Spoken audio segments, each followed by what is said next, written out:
Hey, everybody, welcome to episode 132 of More Than Anxiety. I'm so excited that you're here this week. If we've not met before, my name is Megan. I am a life coach and I help high achieving women learn to manage the stress and the anxiety inside of their bodies so that they can stop overthinking, so that they can hold boundaries, so they can stop people pleasing and really feel confident about themselves, to have a calm sense in their body so that they can do the things they want to do and to find success in their personal life and in their careers.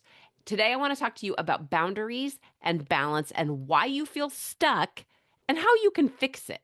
So, if you feel like you're constantly pulled in a million directions and you're trying to keep everybody in your life happy while you're barely taking care of yourself, this episode is for you. Today, we're talking about boundaries, we're talking about balance, and we're talking about why the very things that you think will make you feel better are actually making you feel worse. We do this a lot with things. We have these very complex coping mechanisms, I guess is what I'm looking at there. Like, oh, no, I do this. It helps me feel better every time. So many of the time, those things are actually make us feel more stressed and more anxious. So let's start with talking about why, as an overthinker, you might struggle with boundaries. Because my guess is that if you think too much, boundaries are a major issue for you. And I say that with all the love in the world, because as person who sometimes overthinks or often overthinks, I'll notice when my boundaries are getting jiggly. So let's figure it out. I used to say yes to a lot of things that I didn't really want to do because I felt like it was responsible of me. Because a good person would help those people. I should give all the things that I have, all my time, all my energy, all my stuff, all the things, because that's what a good person would do. And that is not true at all. So, what I thought was it would make other people happy. It would keep the peace. Nobody would be mad. And you guys, I was resentful, like grouchy. I didn't want to do the things I was saying yes to. I was like showing up as a like grouchy mess, honestly. Like, okay, I'm here. How long until we're done? That's not how people want you to volunteer, by the way. And that's not the way you want to feel when you're volunteering to do something. You want to volunteer for things that get you excited and that feel joyful. So that was a little bit of my story. I also had a lot of times where I would say yes because I felt anxious or stressed out or guilty about saying no. That's also going to come up in this episode. We'll talk about all of it. So I just want to check in with you guys really quickly. Does any of this sound familiar? Have you got this like mile long to do list that no matter what you do, no matter how much you cross off, it's still there and it's still getting longer? Are you bending over backward for your neighbor, your coworker, your sister, your cousin, your best friend, your spouse, your kids, your church, your kids' schools, your kids' sports? And at the end of the day, are you exhausted and you don't have any time for yourself or any energy left to take care of yourself? Because if that sounds like you, that's not okay.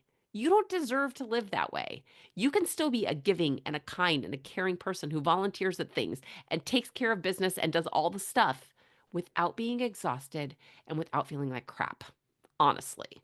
So, when you're stuck in this pattern, we're going to talk about why breaking your own boundaries feels so good for like a teeny tiny little bit of time, but how it also leads you to feel burnout and overwhelmed, and what you can do instead to create those balances and those boundaries without feeling guilty. Because you do not need to feel guilty for liking something and not liking something else. It's sort of like saying, I feel so guilty that I don't like broccoli or that I like broccoli. What? No, think of it in that simple of terms. No one feels guilty because they don't like broccoli. Unless your grandma asks you a million times and tells you that hers is the best and that you should eat it and then you don't want to hurt grandma's feelings. That's a little difference, isn't it? Because you just had a thought about it. All right, so let's talk about the problem with no boundaries. I don't have any boundaries. This is why you are overwhelmed and overthinking and why everything feels out of balance. Did you know that?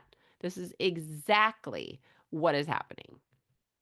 So, what happens when you don't have boundaries? What happens is that you overcommit yourself and you start saying yes to things that you don't want to say yes to because you don't want to hurt someone else's feelings or because what if everything falls apart without me?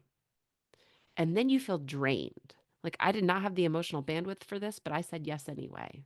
So you're exhausted. So you go home and your kids ask you to help them with their homework and you're like, "You know what? I'm it's so tired." So you snap at them. Or your husband's like, "Hey, I just made plans. I invited the neighbors over. We're going to like grill out." And then you're really mad because you do not have the energy to entertain, to clean your house, and to make food for the neighbors, but they're bringing food. I still don't want to do it. And then you start overthinking every decision. Why did I even say yes to that to begin with? Why did I just snap on my kids? Why can't I just be the mom that can do the homework? Why does it stress me out when the neighbors come over when I love the neighbors? So your anxiety goes up because this time that you have at home is not your time because you're already overcommitted in every other area of your life. It needs to be your time at home. You need to have this place, a sanctuary, a safe space, a quiet place where you can be yourself, just you as a human, not as a mom, not as a spouse, not as an employee or a business owner or anything else. Just you doing what you need to do to take care of yourself. Another thing that can happen when you don't hold boundaries is that you start resenting the people that you love, right? All of a sudden, you're resenting your husband, you're resenting your kids, you're resenting the neighbors because they wanted to hang out with you. They just keep expecting you to say yes because you've done it for so long. And they're excited about that because they really like you. But you're tired and it's not working. You don't have any space for yourself. You don't have time for any hobbies. I mean, if you wanted to put in a garden, that's not getting done. You wanted to learn to speak Spanish, that's not getting done. You wanted to be able to travel more? Nope, that's not happening either. Your rest, your dreams, all of it. This all comes from not having a boundary around your time or your energy. So, what I want you to think about really quick here, this is just like a real quick reality check. If balance isn't about time management, what is it about? We all have the same 24 hours in a day, right? Why do some people have more time than others? It's about where you focus your energy. That's what it's about. So let's talk about why we break our boundaries. So, first, let's talk about we talked about why we don't have them at all. Now, let's talk about why you create them, then break them. This is what's keeping you stuck. And I'm going to tell you a way that I can help you get out of this in a half an hour. It's super simple, but let's start with why it's happening. You have this really quick sense of relief, right? Like I dodged the bullet. So, someone asks you to dog sit their dog for the weekend. So let's say you don't even really like dogs that well. You're like, they're fine. I don't dislike them, but I don't want one at my house. And they're like, can they come stay at your house? And you say yes because you don't want to hurt their feelings. And you're sure their dog is fine. Their dog's always been fine at their house. I don't want it at my house, but yes, I'll do it. You say yes, and they're so grateful. They're so happy. Thank you so much for watching our puppy while we're gone. And you feel really good because, yes, look, they get to go. I feel good. It'll probably be fine for 5 minutes. 5 minutes. And then you're like, oh my God, I don't know what I just said yes to. I don't know how to take care of a dog. What if it needs to go for a walk? What if it poops on the floor? What if it tears something up? What if I leave it and it's sad? What I don't even know what to do with this. What if it doesn't eat? But you said yes because it felt really good to make them happy for a minute. Yikes. Now you're stuck with the dog and you're starting to stress out about it because I don't know, should I Google this? What do I do? Do I call the vet? Do I have to do something special? What if it doesn't eat? What if it's angry because it's not at its house? You're starting to think a lot now, right? About all the things that could happen. And there's starting to be some resentment. Like, you know what? They know I don't have a dog. Why would they even ask me to watch their dog?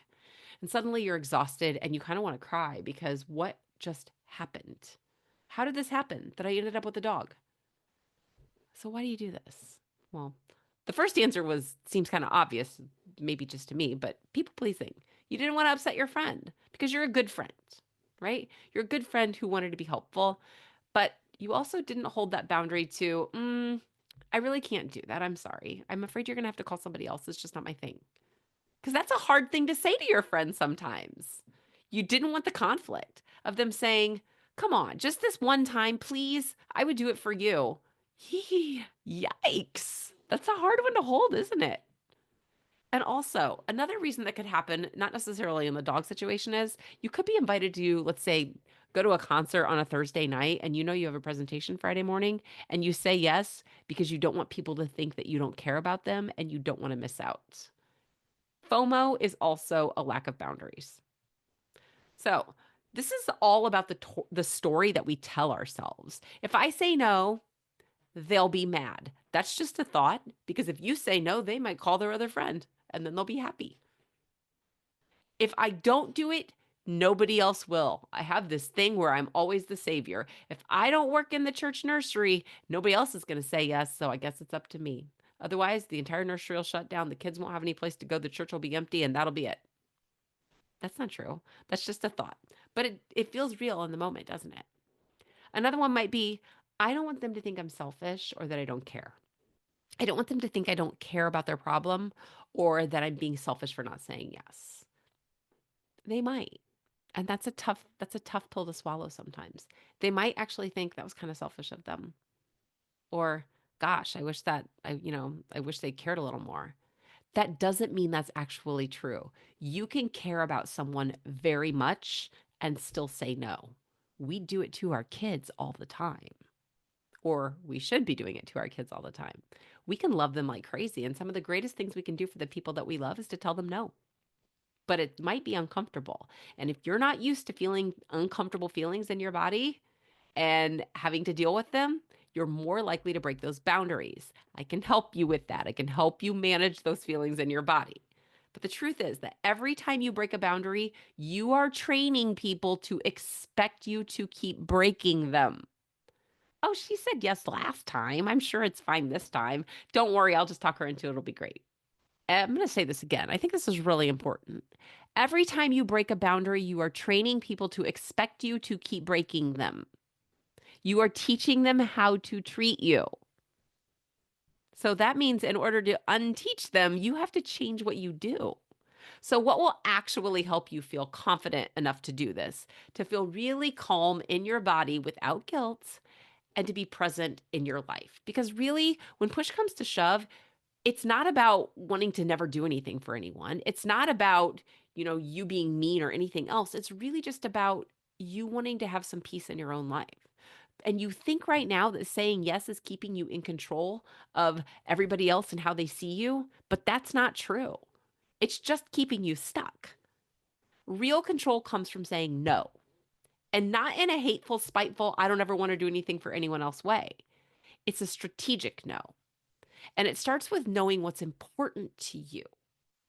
So, we're going to do a step by step way that you can start setting boundaries without feeling guilty. And this goes back to what your values are and what is important to you so that you know where to set these boundaries. You don't have to have them on everything. You really don't. But there are some that you have to have and they have to be rock solid. So, you need to be clear. And step one is get clear on what's non negotiable for you. Know yourself. Know your values. Know what builds your energy, what gets you excited, what makes you feel like a great human being, what makes you feel like an incredible part of this world. If you don't know those things, we need to talk because that's where boundary setting starts. Get clear on your non negotiables. Step two, practice. Just practice without over explaining. When someone asks you to watch their dog and you say, I'm sorry, I can't do that for the weekend, that's enough. You don't have to say, well, really, I'll probably have to go to my kid's t-ball game on Saturday. And then when I get home, I usually clean the house and, well, we might go out for dinner. And then Sunday, we've got church and we've got all this stuff. They don't need your schedule. They don't care. They just want someone to watch the dog. I'm sorry, I can't do that weekend. Period. That's all. That not over explaining part is just you trying to justify the reason you said no to yourself, not to them. They do not care. Just no. Okay. Step three, and you will get more of this the more you explain. Expect pushback. If your boss asks you to stay late for the next 5 nights in a row so that you can work on some idea that he has, and you're like, no, expect pushback. They want what they want, and you want what you want. It doesn't make you bad. You have to hold the line, though. Otherwise, you're teaching them that it's okay to do it again. No, I'm sorry, I can't do that. I have to go home. I'm going home. I can't do it. I'd be happy to talk with you while I'm at work for the however many hours I'm there during the day. Love to. I think it's a great idea, actually, but it didn't happen after work. So this balance isn't really about making everyone happy, is it? It's about creating space for what matters for you so that you have balance in your life. Because when you create that balance, you are giving yourself more time to say yes to the things that bring you joy, that you're brilliant at, that still help other people, that give to the world, that make this world a better place to be without you feeling resentful and angry and tired and grouchy. Because everything that you say no to is a yes to something else. And when you say no to something that you feel guilty about, you're also giving a yes to somebody else. You're allowing them to say yes for something that maybe they're excited about that you don't care about. This was always my case on field trips. You want to go on a field trip? I'm like, God, not really, no. Somebody else was like, I never get to go. I'm so grateful. It always works out. If it's not for you, you know it. You just have to feel good enough about yourself to trust yourself. So let's talk about how I can help you figure out where you need to create these boundaries and where things are getting wiggly. I have a new tool that I'm using with people. It's called the Balance and Boundaries Audit. It takes a half an hour. We can do it over the phone or we can do it on Zoom. And it is a total game changer for people who tend to overthink and lose their boundaries. This is what it is. It is just a simple, I want you to answer me on a scale of 1 to 10 questionnaire of different categories in your life. Okay, let's talk about your mental health. Where do you feel like that is right now? Is it a 1 where it's like tanked, it's awful, I barely get out of bed? Or is it a 10 where you're like, are you kidding me? My life's freaking amazing. I'm happy, I'm confident, I'm calm, I feel great. I got like peace with all these emotions. You just tell me where you are on that scale. And then I'll say, okay, tell me more. And I'm just going to listen to what you say that we can get really clear on what's going well in your life and what's not. Let's figure it out. Let's talk about where that goes. It goes really quick because I don't want you to overthink any of this. I want you to go with your gut. So, we're going to talk about where your time and your energy are going. We're going to talk about what's draining you. Where are you saying yes when you don't want to? Why? What's that emotion about? Tell me more. Tell me what you think about when you say yes to that. I'm just going to ask you some questions. And you're going to know exactly where you need to start setting boundaries and what needs your attention ASAP. Okay. If this continues to go on, you're just going to feel more burnout, more exhausted, more resentful, and you're going to get deeper into that cycle of overthinking and people pleasing without being able to get out. The sooner you put those boundaries around, the sooner you have the energy and the brain space to say, okay, wait a second. Now I know what I need to do. And you can focus on the things that really need your attention and let the other stuff go. This audit is totally free. It is not a sales call or a coaching consultation. I want to be really clear about that. This is not a call to talk to you about coaching. I'm happy to do that. I would love to do that, but that's a separate thing. This audit is just to help you get clear on what's working, what's not, and what needs your attention. It takes about a half hour and it's so simple. You're going to go to my webpage. Okay. So you're going to go to my website. Sorry. Megan Devito, MEGANDEVITO.com. It is the homepage. It's a brand new homepage. It's got like a cup of coffee and a white tile wall on it. And it says, click here to schedule. You're going to click that button and it's going to bring up a calendar. You're just going to pick a time and you're going to show up on a call with me and you're going to get some great insight to what you need to do. Now, at the end of it, if you're like, whoa, wait, you just told me all this, I have no idea how to start, then we can talk about coaching later. Okay. But on this call, it's not a sales call, it's not a consultation call. So in this example, though, of like going in and saying, okay, maybe you say I need help with this later. Let's just talk about how coaching would help with that so that you're aware. Okay. Honestly, you can Google anything. I've said this in almost every podcast episode. Googling and knowing is not the problem, right? What you need to know, though, is a step-by-step way to set boundaries around the specific areas of your life that's much bigger than an audit. That is a coaching situation. So if it were that easy for you just to Google it, you would have already done it, right? Obviously, we can Google and chat GPT anything. If it were that easy, you would have done it. But finding those thoughts that are sticky, finding those habits that are sticky, that's a coaching situation. If that's where you want to go after the audit, great, we can talk about that. Let's talk about also how coaching provides you accountability and support and real life strategies that are tailored to you. I do not have like box of macaroni and cheese, like where it comes out the exact same for everyone every time coaching. That's not me. It would be really hard for me to check you on your stress and anxiety and check someone else on theirs and check someone else on theirs using the exact same questions in the exact same order. I don't do that. So coaching provides you accountability so that we can say, hey, that boundary, did you hold it? What were you thinking when you said yes when you wanted to say no? Tell me more. Let's see what it was like. So we have the accountability. You'll have support because we're going to come up with systems that work for you. And you're going to have strategies that fit your life, your circumstances. So I have a couple of different ways that you can do coaching. Again, this is different than the audit, but I have one is a group. It's called Ambitious Overthinkers Anonymous. It's AOA. This is a group coaching situation. It is $50 a month for a 3-month introductory package. You can sign up for that on my website right now. You just go to the Ambitious Overthinkers tab underneath Work With Me. Go there, sign up. You can be in the group. It's a monthly membership. You can stay as long as you want. But for right now, you can do, like, if you're listening to this when the episode first comes out, you can get 3 months for $150. Every Monday, I come on and I teach you a lesson about some topic related to, let's see, stress, anxiety, overwhelm, burnout, people pleasing, boundaries, how, like, what are the best books that you can read? What are the best things you can do? This week, or this week today, actually, I just recorded the 4th week, and it's all about goals. Like, why should you even do them? What about when you don't like them at all? How do you handle the fear of being like a failure if you don't reach them? It's all on there. So that's all live and it's all recorded. You can watch it anytime you want. The second thing that happens in AOA is that on Wednesdays, we do group coaching. So you come in, you bring all your questions from the class that we had on Monday, and you ask them. And you say, I do not understand how I'm ever going to make this goal. I'm terrified of it. And let's figure out why. And then if you want to go into other issues in your life, absolutely, you can bring those to group coaching. We have a forum, we have a chat on the app, and you get to post all of your successes. You can share pictures of your dogs. You can do all of that stuff. And as we grow, we will continue to do more fun things like book studies, retreats, all that kind of good stuff. So that was the first option of coaching. The second one is just my traditional one-on-one coaching where you get me one-on-one once a week for 24 weeks. That's also available if you go to the Work With Me tab on my website. And if you want to talk more about what either of those things look like, schedule a time to talk with me. I'll just jump on the phone and you can ask me all your questions and I'll tell you what coaching's like. You can decide if you like me. I'll decide if you're the right kind of client for me and if I'm the right coach for you. And we can go from there. But for right now, I am going to invite you to join me in this boundaries and balance audit because it is so powerful in helping you just get that starting point and seeing that, you know what? Not everything is falling to pieces in your life. There's a lot of things that are going on that are really, really great. And here are the things that could use some attention.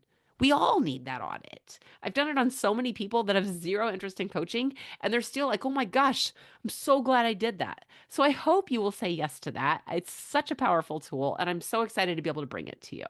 So if you're tired of feeling exhausted, you're stretched too thin, and you're stuck in overthinking mode, this is the time to say yes to doing something different. Step 1 is to go take that boundaries and balance audit. It's a half an hour, whatever you want to do, whenever you want to do it, get on there, let's do it. Step 2 is to talk with me about what you want to do if you need more support, if you want to go to Ambitious Overthinkers, or you want to go to more of a confidence catalyst call where we can talk about what one-on-one coaching is like. Either one of those things is great. But for right now, I just want to say thank you. Thank you so much for listening. Thank you for sharing this episode with other people who could use this audit or who could really use help in getting themselves unstuck. That's what I'm here to do. I'm so excited about being able to do all of these things. And guys, just thank you so much. I'm so grateful for every single time that you listen to this episode or to this podcast. So remember, you are not here to be everything for everyone. You are here to live a life that feels good to you, that benefits all of society. And you can do both of those things at the same time. Boundaries are not walls. They are flexible and they are doors to the life that you actually want to live. So you get to choose. Let's figure out where to start with on that audit. And if I don't talk to you this week, I will talk to you next week. Take care.